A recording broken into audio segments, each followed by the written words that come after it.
This is Viva Fry. I'm Dr. Peter McCullough. This is Tom Luongo. This is Chuck Prodnick. This is Alex Kreiner. Hey, this is Brad Wall. This is JP Sears. Hi, this is Frank Peretti. This is Tammy Peterson. This is Danielle Smith. This is James Lindsay. Hey, this is Brett Kissel, and you're listening to the Sean Newman Podcast. Welcome to the podcast, folks. How's everybody doing today? Happy Wednesday.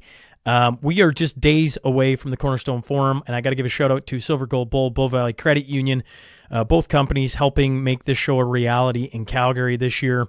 And when it comes to precious metals, well, look no further than Silver Gold Bull. As we sit here today, the number of ounces of silver needed to buy an ounce of gold are now at near 30-year highs, meaning silver is a bargain price when compared to gold. And it's a perfect time to protect a portion of your savings with silver. And Silver Gold Bull has a wide variety of the best value silver for every budget. Simply text or email Graham for details. It doesn't matter whether you're a seasoned investor or new to precious metals. Graham will work with you to answer your questions and recommend the best products to meet your investing goals. You can text or email Graham. It's down in the show notes for anything about this feature or any other questions you may have around buying, selling, storing, or using your retirement accounts to invest in precious metals. If you're on silvergoldbull.com or .ca, just remember to reference the Sean Newman Podcast. It helps them, it can help you, and it definitely helps me. Bow Valley Credit Union is your Alberta-regulated, fully serviced financial institution and is proud to present the first in Canada gold collateral lending. Now all of you can lend against your physical gold and silver for favorable rates. It's like a HELOC on your gold and silver. And if you don't have any physical gold and silver and you're listening to the Silver Gold Bull thing, you can work with Bow Valley Credit Union to get precious metals. They'll offer loans to help purchase your gold and silver. Just go to welcome at bowvalleycu.com, and you can talk to Leanna about starting your BVCU membership. You can also just go check them out at bowvalleycu.com. It's all down in the show notes. Caleb Taves, Renegade Acres, our community spotlight. We've been talking nonstop about the Cornerstone Forum, which is heading to Calgary this Saturday.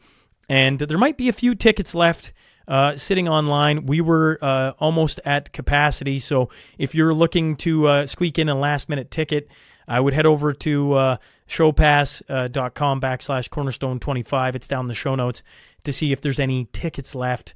You might be able to squeak one out. The new studio is coming in 2025, and if you want to be a part of that value for value wall to get your name on it, we're looking for skills, labor, materials, money, whether it's a company or your name. They're both going to, or one of them is going to go on the wall, and look forward to unveiling that when it's all said and done. If you're listening or watching on Spotify, Apple, YouTube, Rumble, X, make sure to subscribe. Make sure to leave a review. Appreciate all of you tweeting it out and sharing the podcast. It is truly where I'm at. I'm at where I'm at because of all of you, and I appreciate all the help. All right, let's get on to that tale of the tape.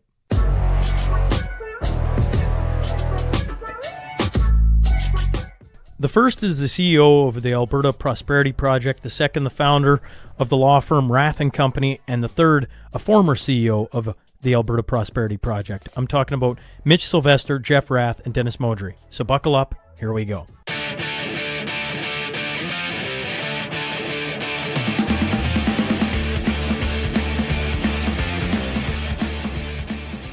Welcome to the Sean Newman Podcast. Today I'm joined by Dennis Modry, Mitch Sylvestre, and Jeff Rath. Gentlemen, thanks for being on. Thank you, Sean. Thank you for having us, Sean. Yeah. Well, it's been a whirlwind since April 28th. Carney got elected, and then obviously some strong feelings have emerged from Albertans specifically. You three would know more about that than probably most, being a part of the APP. Feel free, all three of you, to chime in. I assume start with Mitch as the acting, I think it's CEO, correct, Mitch? I'm not wrong on that title. You could probably give a 10,000-foot view of what you've been experiencing on the APP back end. So since the election, well, we were anticipating growth if Carney won, but we were getting 4,000 to 5,000 people an hour join us at one point. So we've got enough. Right now, we're up to 220,000 pledges. So based on Premier Smith's new threshold, we can actually trigger a referendum for independence for Alberta. So our our goal is not necessarily just to trigger the referendum. Our goal is absolutely to win the referendum. We believe that we're in a position right now to actually make real change. And I think Alberta has changed from that day forward. Alberta is going to become a different place. The Premier's come out and said many things that she's mentioned the word separation. She's absolutely on a path to renegotiate Alberta's deal within Confederation. So we believe that those are positive things, but we believe that we need to have more than that. We believe that if the Premier is going to be able to do this, she's going to actually need to have a threat. There's got to be a stick involved. We've been chasing this down for literally 100 years. Since 1980, the government of Canada has clamped down on us. Back when the National Energy Program began, they started, a process that said that they didn't want the power base of Canada to move from Ottawa to Calgary. And at that point, transfer payments came into the picture and all manner of things that basically, the Premier acknowledged that Ottawa is basically attacking Alberta's economy and trying to keep us poor. And that's exactly what's happening. And there's no sugarcoating that. That's been very clear to me. So we have to make decisions here as Albertans, as this is a democracy, that no politician is going to save us. We absolutely have to save ourselves here. And the only way to really save ourselves is to join this movement and give our Premier the leverage that she needs, or the stick that she needs, to actually make real change. Even though I really believe that, based on what the Liberals have been doing to us for the last 10 years, and the fact that the new Prime Minister is a confirmed globalist and a confirmed World Economic Forum leader, that we can't expect anything better than what we've had. As a matter of fact, I'm very concerned that it's going to be much worse. So I think that pretty much sums up our position. Just before I let Jeff or Dennis hop in, on the over 200,000 pledges, in order to trigger things, if I understood, we had the election, the next day Danielle Smith comes out, we're going to lower the threshold. Just for the audience, because there's some confusion around pledges and what that actually means. If you were to trigger the window, the 120-day window now, then the 200,000 pledges and then a whole bunch of others, essentially there'd be a 120-day window to go collect signatures, which would then actually trigger the referendum, correct? Right. So from our perspective, what has to happen is, the reason that we need pledges is we have to know where you are, because that 120-day window to collect all those signatures, they have to be notarized. There's lots of steps along that process that have to be done absolutely perfectly, or Elections Alberta will throw it out. So we have to know where you are, and then in order to do that, you have to pledge to join us, so that we know. If you go to APP and pledge, then you put your name, your address, your telephone number, all that manner of stuff in there, so that you can support what we're doing. We're going to need more than 220,000 pledges to be sure that we're going to get 177,000. We will door knock before that, and we will absolutely make sure that you're legit, and because we need to know. And then we get to basically go out there, get you to fill your part of the signature for the petition for a referendum for independence. And then once you do that, then we're going to make sure that we get you out to vote. So all of those things are going to be crucial steps to this, and all of them very important. And the only way that we can collect these signatures and make sure that we have enough to trigger the referendum is for you to pledge to us, so that we know where you are. Does that make sense? Yeah, is Dennis. that clear? Yeah, I think so. Dennis, I can see you wanting to hop in, and Jeff, will get to you right after. Well, yeah, you see, for one thing, this change in legislation hasn't been proclaimed into law yet. So we're still operating based on the former threshold, which is 600,000 people who have to register their contact information with us. The new legislation won't be proclaimed. Second reading is taking place on May 15th, and then it wouldn't be proclaimed into law until sometime in June.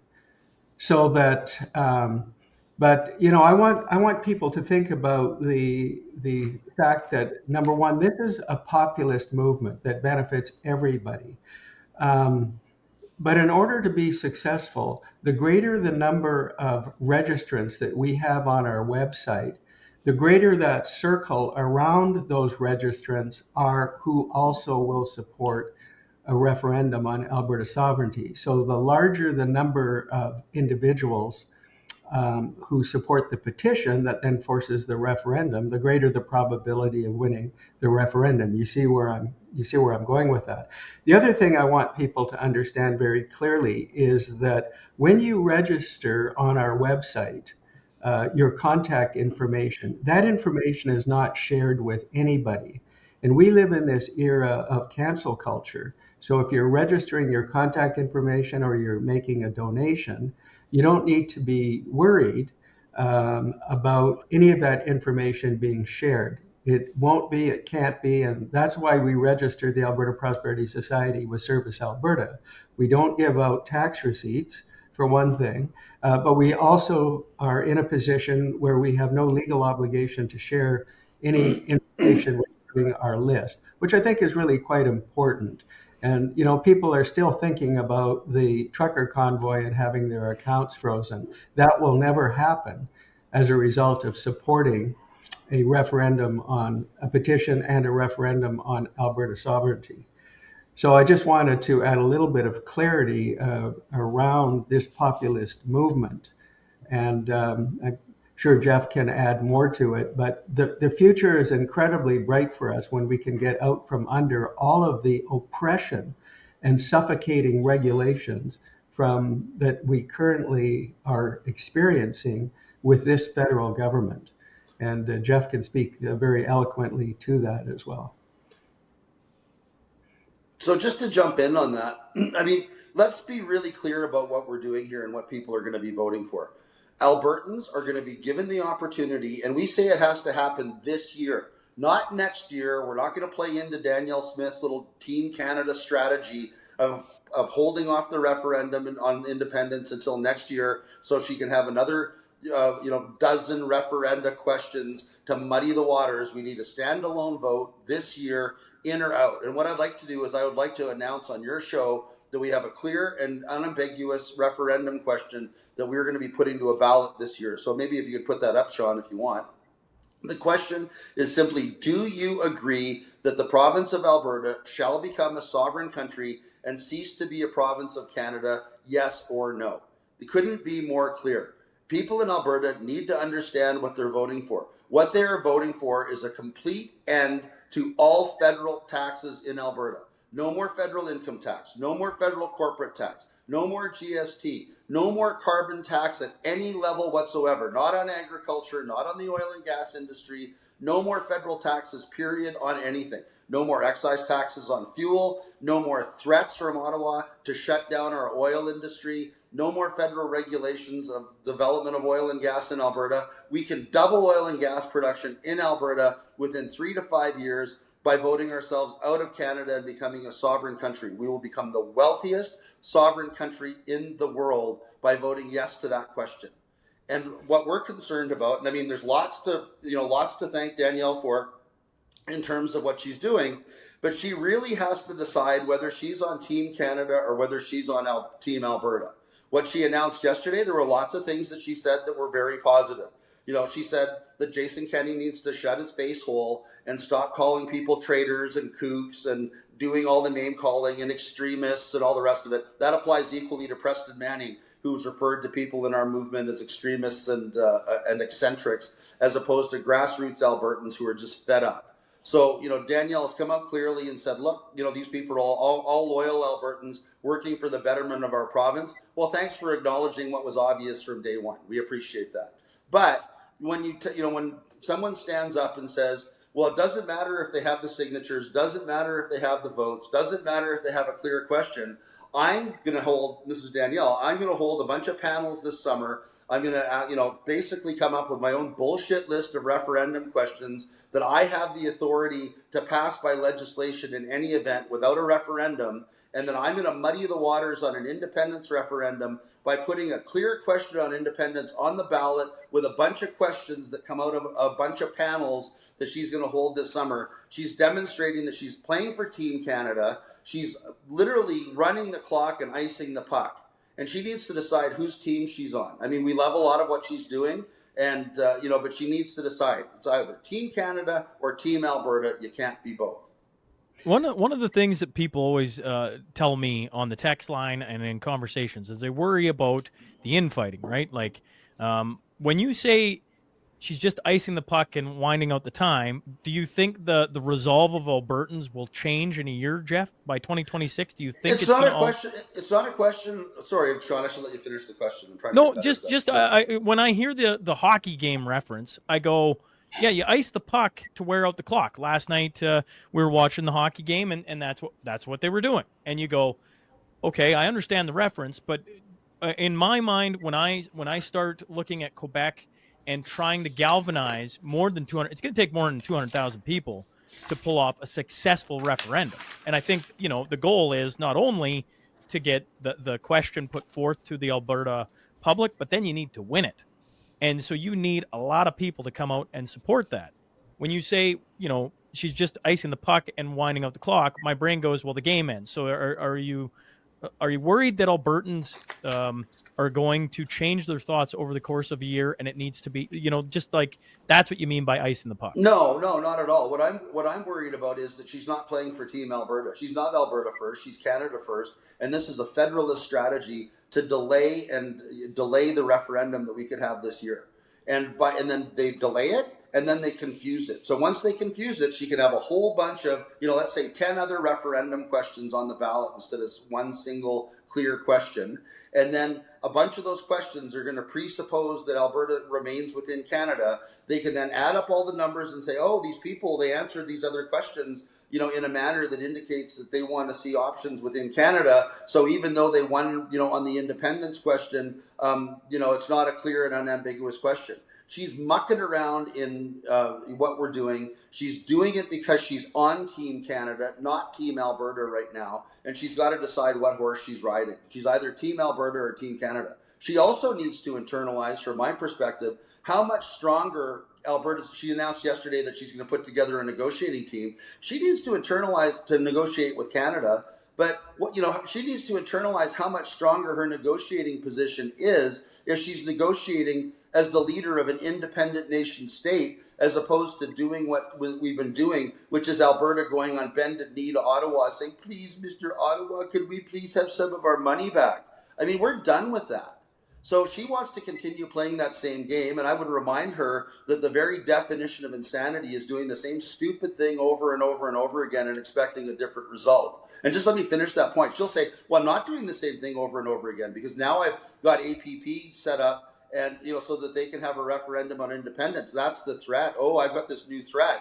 Well, it's not much of one if the feds know that she's really playing on their team and she's not serious about Alberta leaving Canada. She's playing games with us and she's not being honest with Albertans by the strategy that she's imposing. And she needs to know that that we're not stupid and we know what she's doing.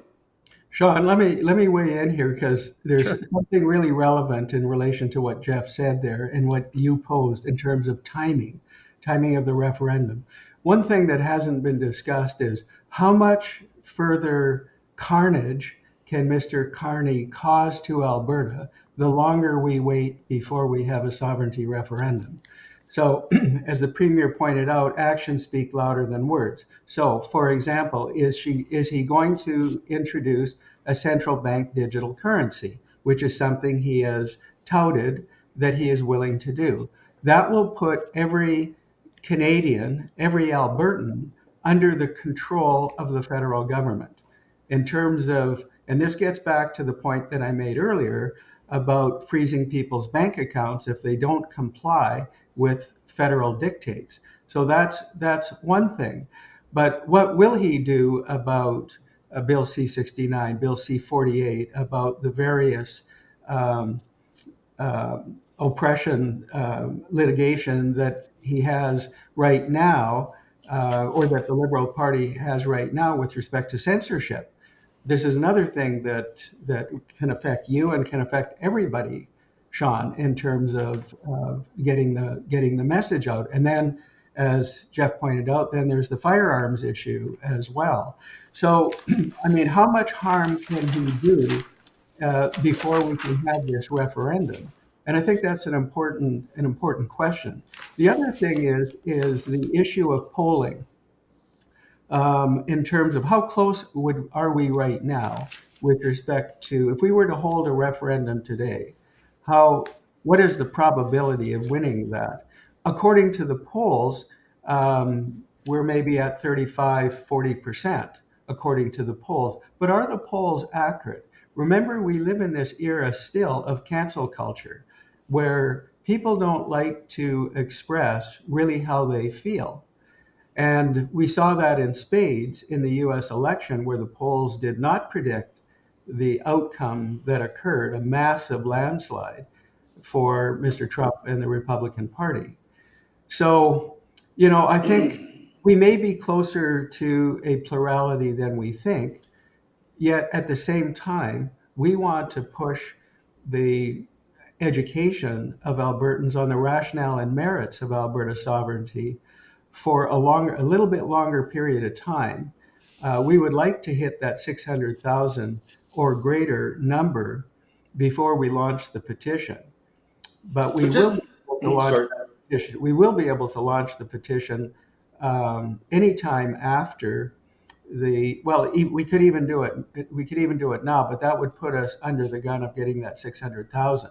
So it would be safer to wait until the new threshold is proclaimed into law in June. But just to jump in on that, Dennis, like when we talk about polling at 35%, Don Braid had a column in the Calgary Herald that actually led to Global coming out and doing that interview with me.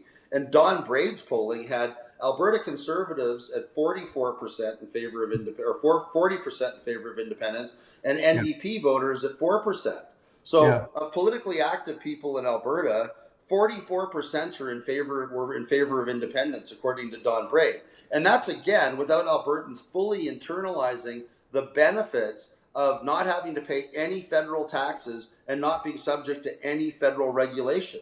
So I think that, and especially now with the momentum and the discussion around every coffee table and dinner table in Alberta that is being, has arisen since APP's success in reaching the threshold of signatures for a referendum, I think we could well be over 40, or we could be over 50% now. So I don't think we need to be afraid of that. We just need to keep moving forward as hard and as fast as we can and continuing to get the message out. It doesn't matter who you are in Alberta. There's nobody in this province whose lives are not going to be substantially better by getting rid of all federal regulation in this province and getting rid of all federal taxes in this province, and literally having us only subject to taxes that have been determined by a government that we elect in Alberta for Albertans. So, I think when people really understand the fact that what they're voting for is a 30% pay raise, that we're not going to have any trouble on a standalone question this year voting Alberta out of Canada. And I don't think we should be afraid of that. And I'm not suggesting that you're saying that we are, but I'm just saying that we need to stay focused on that and have a very, very strong message going forward in terms of what we're doing.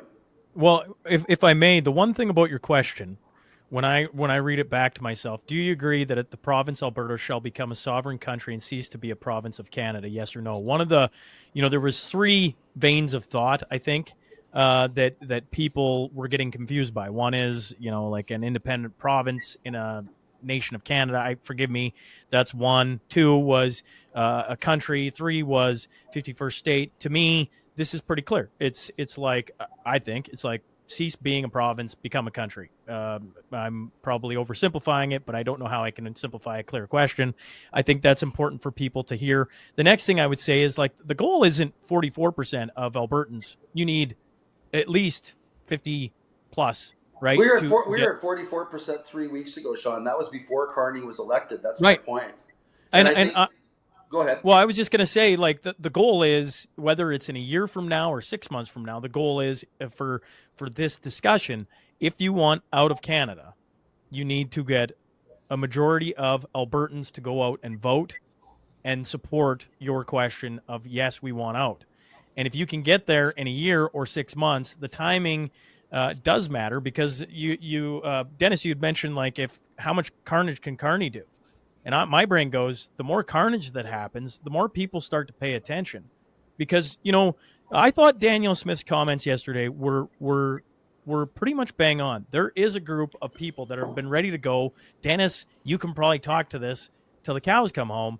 They've been ready to go for 20 years, maybe longer. Then there's a group that will never leave, and then there's this group that are becoming more and more frustrated and are having to come to terms with Alberta First.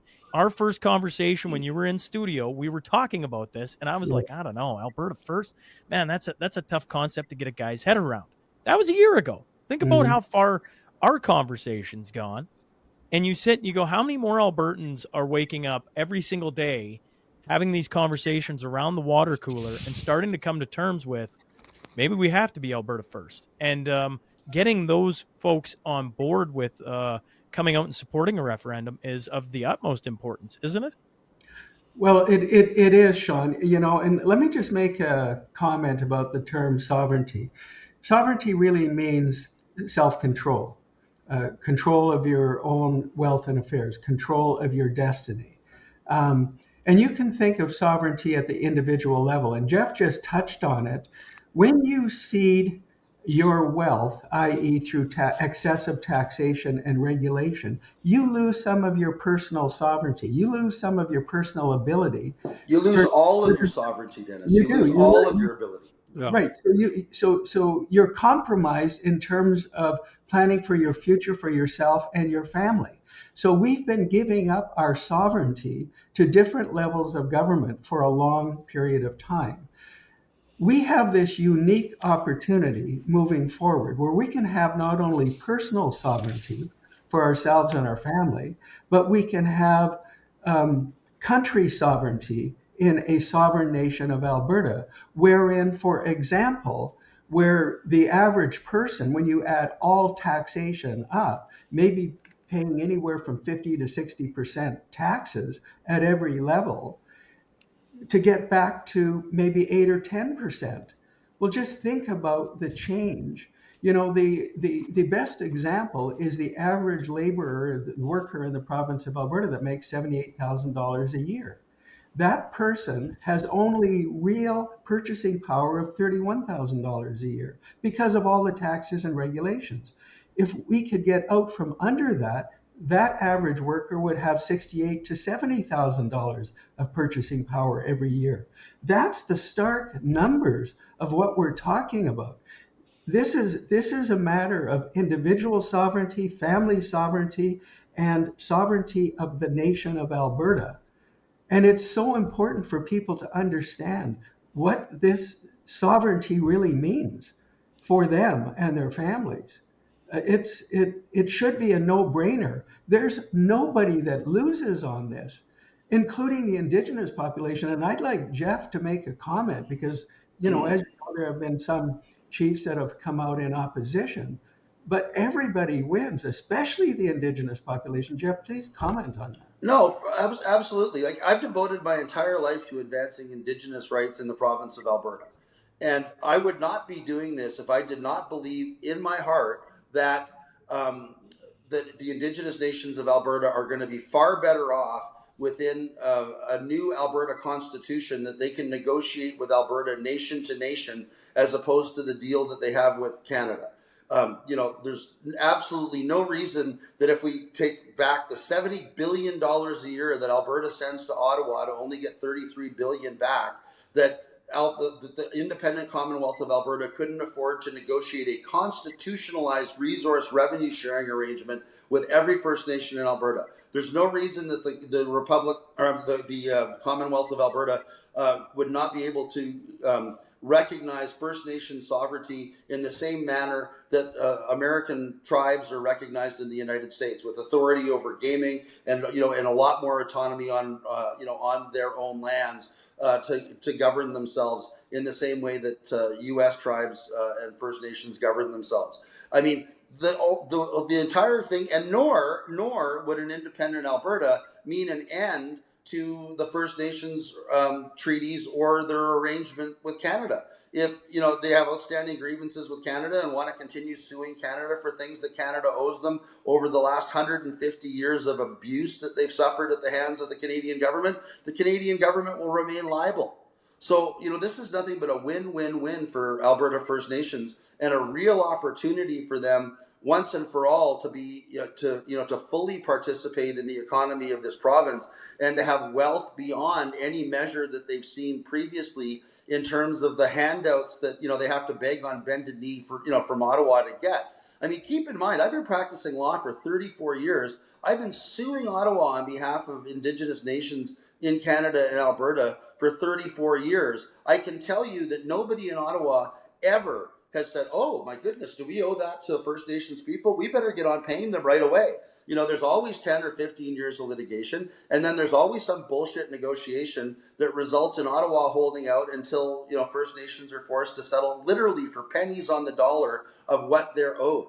So, the time is now for First Nations to understand that this is a real opportunity, and certainly I wouldn't be involved in doing this unless I personally believed that it was to their benefit. Further, the APP Aboriginal policy was developed with input from one of our founding directors, Lawrence Courteray, who is a former vice chief of the Assembly of First Nations of Canada, who's one of the strongest advocates for treaty rights in the province of Alberta, who I've known for almost 40 years. The program developed by APP and the rights that would be enshrined in an Alberta Constitution will certainly take Alberta First Nations far beyond whatever their relationship with Canada has, and takes them into the future, as prosperous, thriving communities, as opposed to what Canada has done to them by deliberately keeping them down decade after decade after decade. Yeah, and just to add to that, on the website in the education section, there's a document entitled "Proposed Policies and Governance of the Sovereign Nation of Alberta."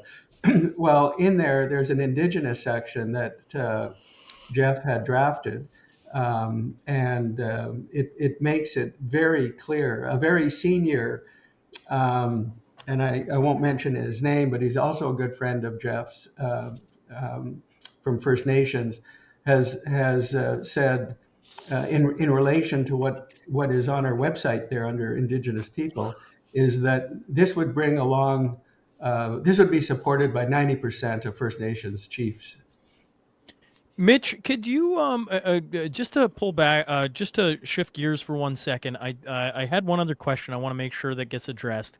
I've had a lot of people reach out to me directly, and I've sent, I think, well, no, I know because I got the link from you, people asking where the APP link is. Have you had any issues with, I don't know, people mimicking APP links?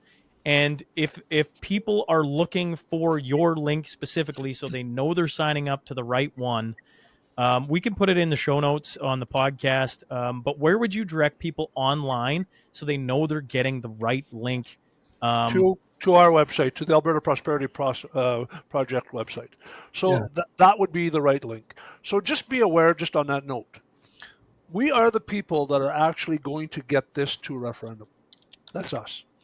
We're committed to that. A lot of these other people that are gathering signatures so that they can reach people and they can fundraise and they can do all the rest of that stuff, but have not got the real ability to get this to the end.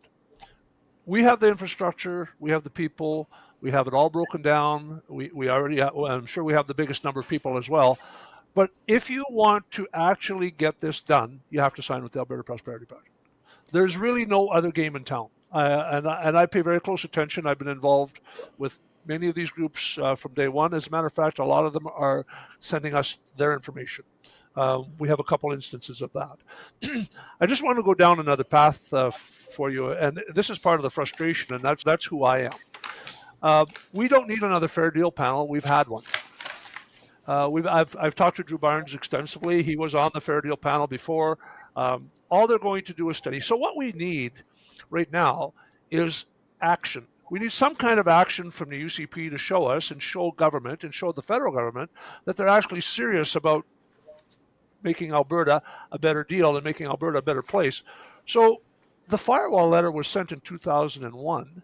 And we're 24 years away from that after that. And it's got some very good things in there that Stephen Harper endorsed.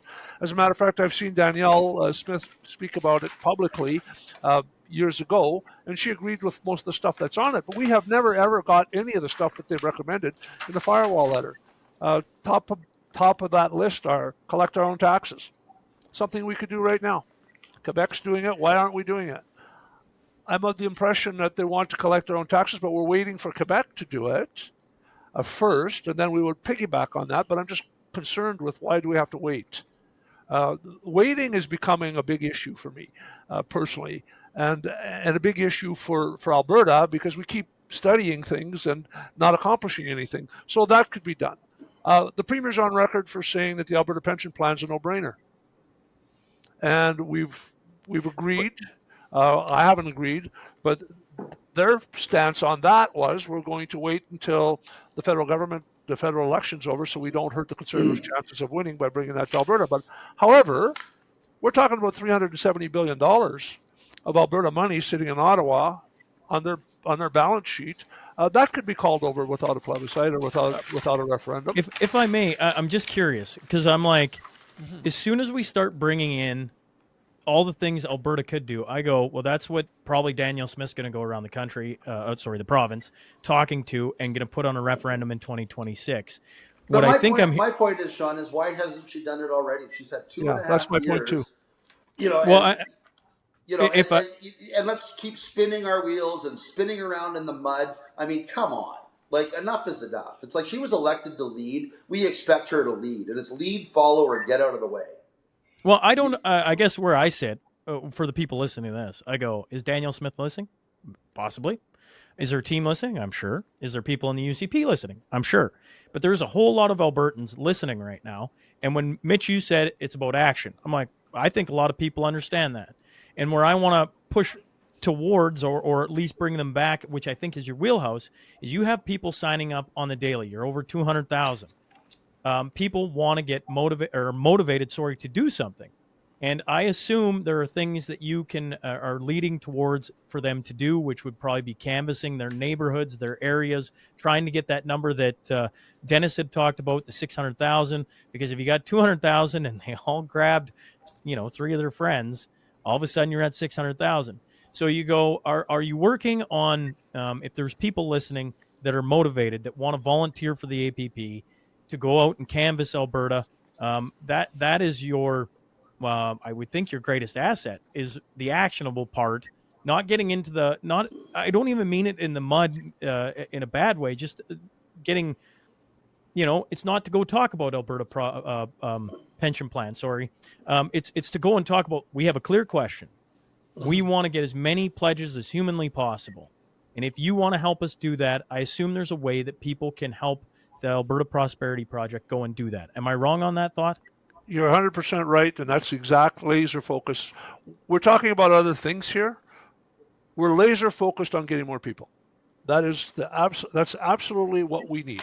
We need just to be clear, but sorry not to jump in, but since Carney was elected, APP has been flooded with volunteer requests. So we're now over 15,000 volunteers that have committed to being boots on the ground for moving this forward. We're right now putting together an 87 constituency door knocking campaign and plan in support of referendum signatures. We're also going to have an 87 constituency door knocking and canvassing plan in support of the referendum.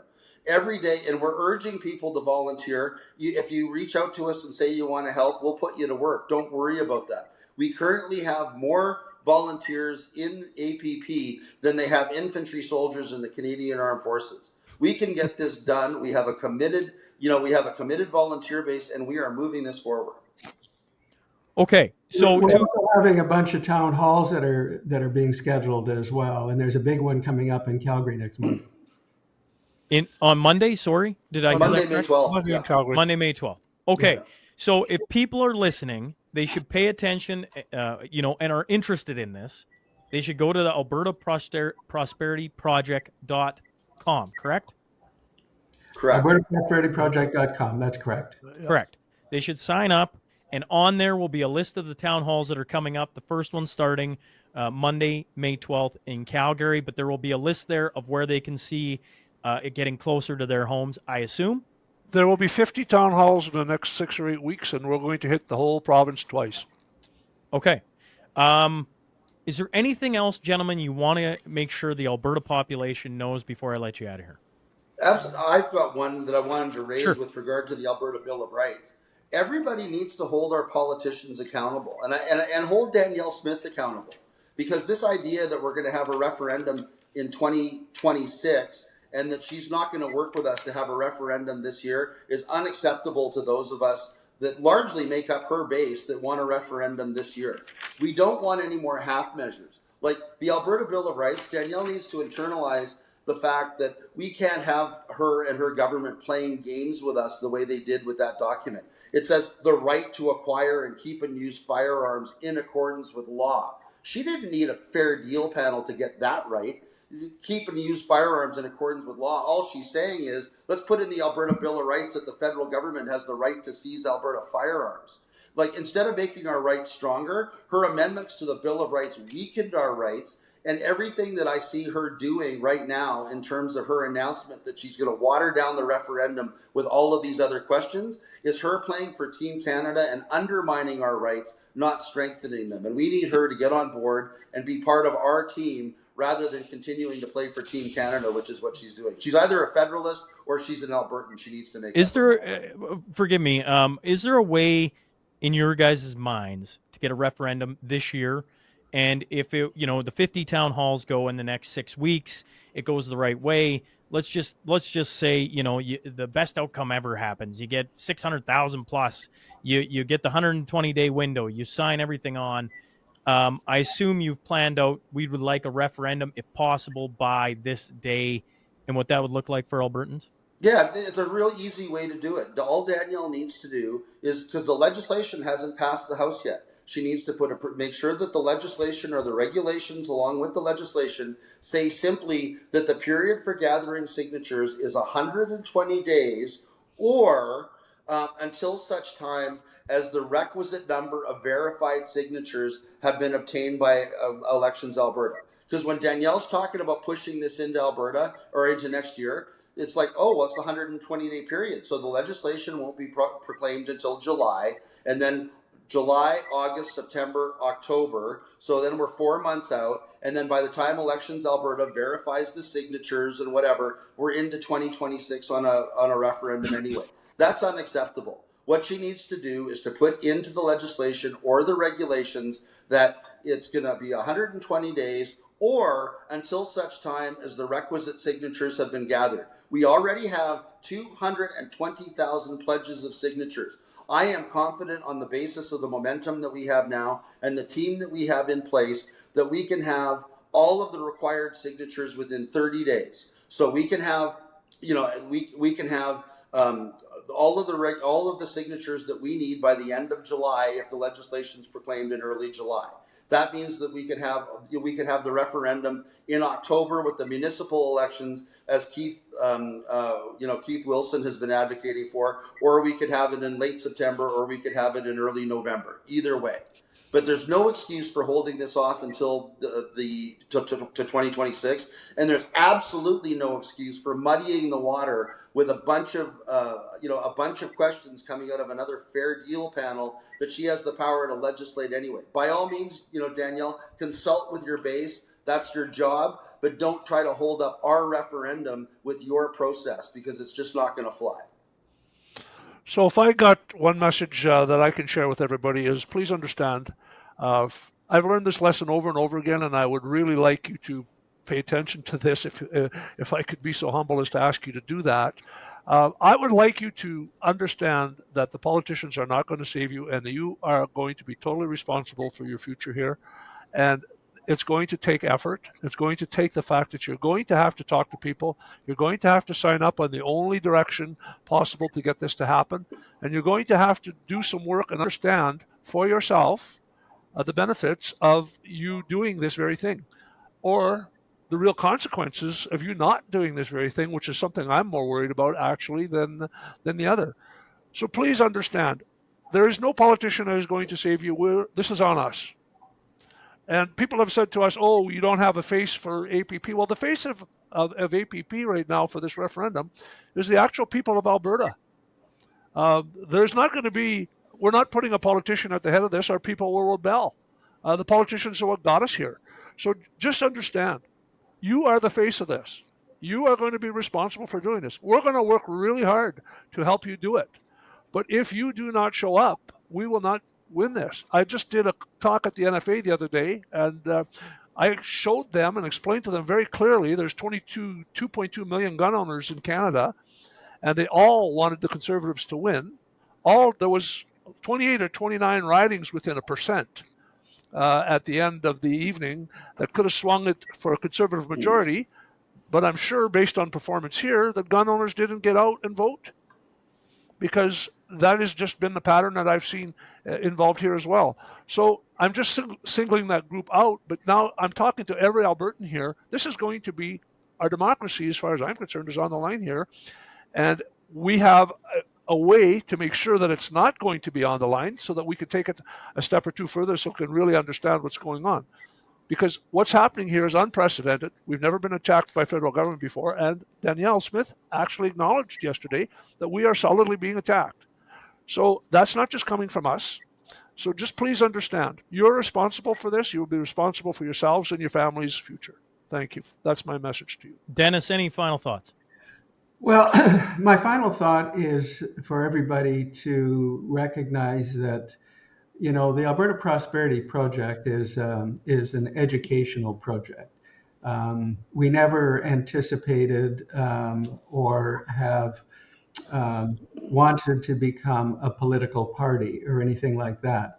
And it's one of the reasons, because we are an educational project, it's one of the reasons why we can cut across all political spectrums in terms of getting a message out in terms of Alberta sovereignty. So for people who want a better life for themselves and their families, whether they're conservatives or liberals or NDP supporters or something else, you will win for yourself and your family by supporting a referendum on Alberta sovereignty. And you might as well join with us by registering your contact information on our website and be part of this populist movement, because that's what this is. This is a populist movement to benefit everybody in the province of Alberta. That's all I have to say. Gentlemen, appreciate you guys hopping on and doing this. And I'll make sure all the links to your website and everything are in the show notes. That way, I know I've been getting texts a lot about people not being able to find it or just other things muddying the water if they're looking specifically for you. And we'll make sure that they know where to get in the contact, get in contact with the APP. Appreciate you guys hopping on today. And, we'll see what the next weeks and months bring.